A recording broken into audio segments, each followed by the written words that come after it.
My name is Ethan Cole. For 8 years, I thought I was living a real life. A good life with the woman I loved. We had morning coffees, shared vacations, whispered inside jokes. I was wrong. And last night, I saw something that made it all unravel. If you're hearing this, if you've ever trusted someone with everything, listen carefully. Subscribe, leave a like, and support the channel because this isn't just a story. This is a warning. The window into another life. October 25th evening. I've been sitting with this notebook for 3 hours now, and my hands are still shaking. I don't know why I'm writing this, maybe to make myself believe what happened. Or maybe to try to find some logic in the chaos my life has become. It all started like any other day. This morning, Anna made my favorite coffee. The one with cinnamon and a drop of vanilla that she learned to make in our first year of marriage. We sat in the kitchen. She was scrolling through her phone. I was reading the news. Sunlight streamed through the curtains, illuminating her chestnut hair, and I thought about how lucky I was. 8 years together, and I still catch myself just admiring her. "Honey, I might be working late tonight," she said without looking up from her screen. "We have that new project presentation, and Marcus wants everything perfect before tomorrow's client meeting." I nodded, used to her occasional late nights at the marketing firm. Anna was dedicated, sometimes too dedicated, I thought, but that's what made her so good at what she did. "Don't wait up for me," she added, finally looking at me with those green eyes that still made my heart skip. "I'll probably grab dinner with the team afterward." She kissed me goodbye at 7:30 a.m. like she had thousands of times before. Her perfume lingered in the hallway, something floral and expensive that I'd bought her for our anniversary. Work was routine. I'm an architect, and I was deep in blueprints for a new office complex downtown. Around 4 p.m., I realized I'd forgotten my lunch and decided to grab something from that Italian place Anna and I discovered last month, the one near her office building. That's when the first strange thing happened. I was walking back to my car with a sandwich when I saw her BMW in the parking lot of Romano's. But Anna always said she hated Italian food during the day. Too heavy, made her sleepy for afternoon meetings. I stood there for a moment, keys in hand, wondering if I should go in and surprise her. But something held me back. Call it intuition, call it paranoia. I'd been feeling like something was off lately. Small things. Anna had been more secretive with her phone, taking calls in another room. She'd started working late more often, and last week I'd found a receipt in her coat pocket for a restaurant I'd never heard of. A place downtown, far from her office. I decided not to go in. Instead, I sat in my car and waited. 20 minutes later, Anna emerged from Romano's. But she wasn't alone, and she wasn't with colleagues. She was with a woman I'd never seen before. Tall, blonde, wearing an expensive-looking coat. They were standing close, too close for a business meeting. The blonde woman touched Anna's arm as they talked, and Anna laughed in a way I hadn't heard in months. It was intimate, familiar. My stomach twisted, but I tried to rationalize it. Maybe it was a client. Maybe it was a new friend from work. This could be perfectly innocent. They parted ways at Anna's car. The blonde woman got into a sleek Mercedes, and Anna watched her drive away before getting into her own car. Even from a distance, I could see something in Anna's posture. A softness, a contentment that I recognized from our early dating days. I followed Anna's car at a distance, telling myself I was being ridiculous. She was probably heading back to the office. But she didn't turn toward her building. Instead, she drove across town, toward the upscale district where we sometimes went for special occasions. My phone buzzed. A text from Anna. "Meeting running long. Definitely working late tonight. Love you." But I was watching her car pull into the valet area of the Grand Meridian Hotel. The Grand Meridian. The place where we'd spent our wedding night 8 years ago. Where we'd celebrated our promotions, our anniversaries, our biggest moments. Anna always said it was our place. I parked across the street and watched her walk into the lobby. She moved with purpose, like someone who knew exactly where she was going. This wasn't a spontaneous stop. This was planned. For 2 hours, I sat in my car, mind racing through possibilities. Maybe she was meeting a client. Maybe it was a business dinner in the hotel restaurant. Maybe there was a perfectly reasonable explanation that would make me feel like a paranoid fool. The sun was setting when I finally got out of my car and crossed the street to the hotel. The lobby was elegant and dimly lit, filled with the quiet murmur of conversations and soft jazz music. I approached the front desk, my heart pounding so hard I was sure everyone could hear it. "Excuse me," I said to the desk clerk, trying to keep my voice steady. "I'm supposed to meet my wife here, but I can't remember what room she said. Anna Mitchell?" The young man typed into his computer and frowned. "I'm sorry, sir, but I don't show anyone by that name checked in." "Maybe she's in the restaurant? Or one of the conference rooms?" But as he reached for the phone, I saw her. Through the glass windows of the hotel's upscale bar, I could see Anna sitting at a corner table. And she wasn't alone. The blonde woman from the restaurant was there, but now there were others. 3 other women, all well-dressed, all engaged in what looked like an intense conversation. Anna was leaning forward, animated in a way I rarely saw anymore. She looked alive. More alive than she'd seemed at home in months. I moved closer to the window, staying in the shadows of a large plant. The bar was dimly lit, but I could see enough to know this wasn't a casual meeting. There were documents on the table, laptops open, the kind of serious discussion that happens in boardrooms, not bars. And then I saw something that made my blood run cold. Anna reached into her purse and pulled out a phone, but not the iPhone I knew she carried. This was a different phone, an older model. She answered it and spoke briefly before hanging up and saying something to the other women that made them all nod seriously. 2 phones. Anna had 2 phones. I found myself walking toward the hotel's side entrance, the one that led to the business center and conference rooms. My feet moved without conscious thought, driven by a need to understand what was happening to my life. The hallway was quiet, lined with windows that looked into small meeting rooms. Most were empty, but at the end of the hall I could see light coming from under a door marked Executive Conference Room B.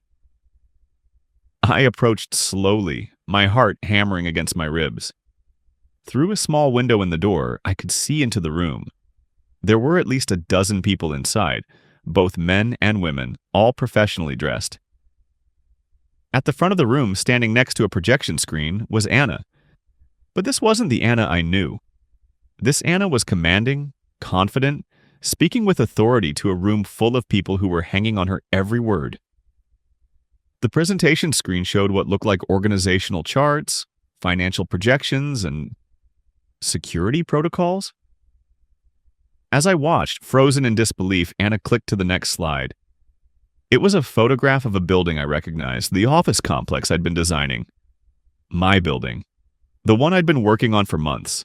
The one Anna had shown polite interest in when I mentioned it at dinner. But according to the slide, it wasn't just an office complex. It was labeled as a primary acquisition target, with detailed security assessments and entry points marked in red. My building, my designs, my work. Anna clicked to the next slide and my world tilted off its axis. It was a photo of me. Not a casual photo, not something Anna might have taken.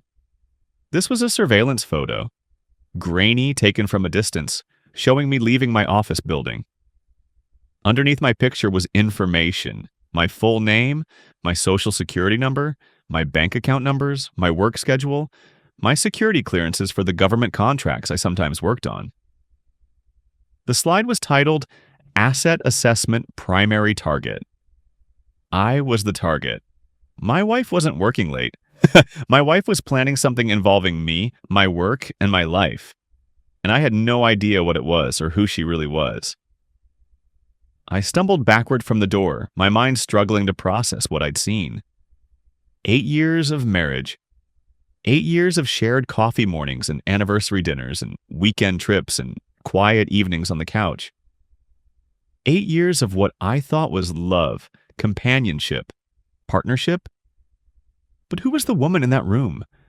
Who was the woman who had detailed surveillance information about her own husband? Who was the woman who was using my work I'd shared with her in excited dinner conversations, for some kind of operation I couldn't begin to understand? I made it to the hotel lobby before my legs gave out. I collapsed into a leather chair in a dark corner, my head spinning. My phone buzzed. Another text from Anna. Still in meetings. Going to be very late. Don't wait up. Love you so much. Love me? How could she love me if I was some kind of target? How could she sleep next to me every night, make me coffee every morning, kiss me goodbye, and then spend her days planning? What? What was she planning? The questions came flooding in, each one more terrifying than the last. How long had this been going on? Who was she really working for? What did they want with my building designs? Were my government contracts compromised? Was I in danger? Was I living with a stranger? Eventually, I drove home in a daze, my hands shaking on the steering wheel, my mind cycling through every interaction we'd had in recent months, looking for clues I'd missed. Our house felt different when I walked in. The same furniture, the same photos on the walls, the same coffee cup Anna had left in the sink that morning. But now it all felt like a stage set, a carefully constructed illusion designed to fool me into believing I was living a normal life with a normal wife. I went to her side of the closet and really looked at her clothes for the first time in years. Professional outfits, yes, but more expensive than I'd realized.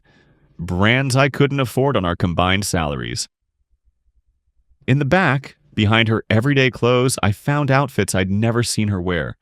Sleek, dark clothing that looked more like something a spy would wear than a marketing executive. In her dresser drawer underneath her jewelry box, I found a key I didn't recognize. Small, brass, the kind that might open a safety deposit box or a storage unit. A key to what? What else was my wife hiding? I'm writing this at 2 a.m., sitting at our kitchen table, the same table where we'd shared breakfast 14 hours ago. Anna still isn't home. Her last text came at midnight. Finally wrapping up. See you in the morning, sweet dreams. Sweet dreams. How can I ever sleep peacefully again? October 26th, 7:23 a.m. Anna left for work 20 minutes ago.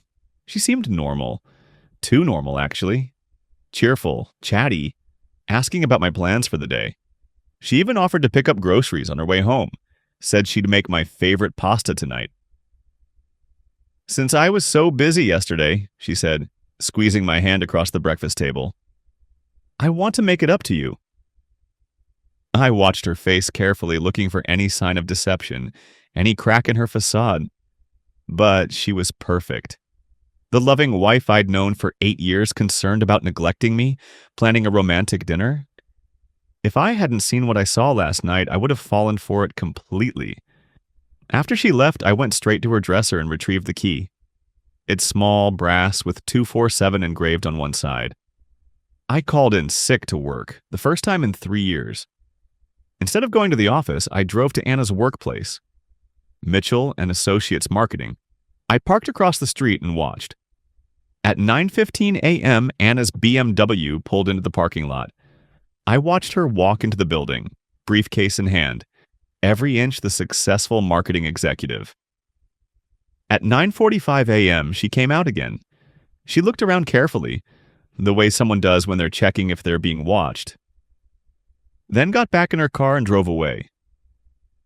I followed her to a coffee shop downtown, the kind of place that's always crowded where conversations get lost in the noise. Through the window, I watched her take a seat in the back corner and wait. At 10:30 a.m., a man joined her. Middle-aged, nondescript, wearing a business suit that screamed, government bureaucrat. They didn't embrace, didn't act like friends meeting for coffee. This was business. The man handed Anna an envelope. She opened it, read something inside, then nodded. They talked for maybe 15 minutes, Anna taking notes in a small notebook I'd never seen before. Then the man left. When she hung up, she took the papers from the envelope to the coffee shop's bathroom. She came out empty-handed 5 minutes later. Destroying evidence. October 26th, 11:30 a.m. I lost Anna after the coffee shop, so I drove home and did something I never thought I'd do. I searched my own house like a crime scene. In our bedroom closet, behind a row of shoes Anna never wears, I found a small fireproof safe I'd never noticed before. It was locked, but the key from her dresser fit perfectly. Inside, 3 passports. One was Anna's regular passport, the one we'd used for our trips to Europe. But the other 2... The photos were clearly Anna, but the names were different. Sarah Collins, Maria Santos, different birth dates, different birthplaces, but definitely my wife's face. There were also credit cards in those names, driver's licenses, social security cards. Complete identities, meticulously crafted. At the bottom of the safe was a cell phone, the second phone I'd seen her use. I powered it on, hands shaking, expecting it to be locked. But it wasn't. Anna was confident that I'd never find it. The recent calls log showed dozens of numbers I didn't recognize. Text messages and what looked like code. Strings of numbers and letters that meant nothing to me. But one message thread was in plain English, and what I read made my blood run cold. Package confirmed for delivery Thursday. Primary asset is unaware. Secondary extraction point established. Proceed as planned. The response: understood. 8 years of investment. Cannot afford complications now. 8 years. The length of our marriage. I was the package. I was the primary asset. And Thursday, that's tomorrow. October 26th, 6:45 p.m. I've been driving around for hours trying to process what I found. 8 years of marriage reduced to an investment. 8 years of love, trust, intimacy, all of it fake. All of it part of some long-term operation I still don't understand. But I'm starting to piece it together. The government contracts I work on involve more than just building design. Because of my security clearance, I have access to classified information about building security systems, government facilities, even some military installations. Information that would be incredibly valuable to the right buyer. Anna didn't fall in love with me at that coffee shop 8 years ago the way she always tells the story. She targeted me. She researched me, studied me, figured out exactly what kind of woman I'd be attracted to, and became that woman. The coffee shop meeting wasn't chance. It was a carefully orchestrated operation. She probably knew my schedule, my habits, my favorite places. She made herself available to be accidentally bumped into, made herself irresistible to a lonely architect who thought he'd found his soulmate.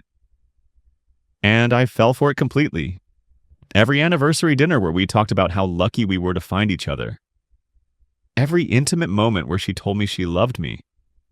Every time she comforted me when work was stressful. Every time she celebrated my successes. Every time she held me when I was sick or scared or overwhelmed. All of it was work. Professional manipulation. She was probably reporting on our conversations, documenting my weaknesses, cataloging my access points to sensitive information. Anna just texted, leaving work now, picking up ingredients for dinner. Can't wait to see you tonight.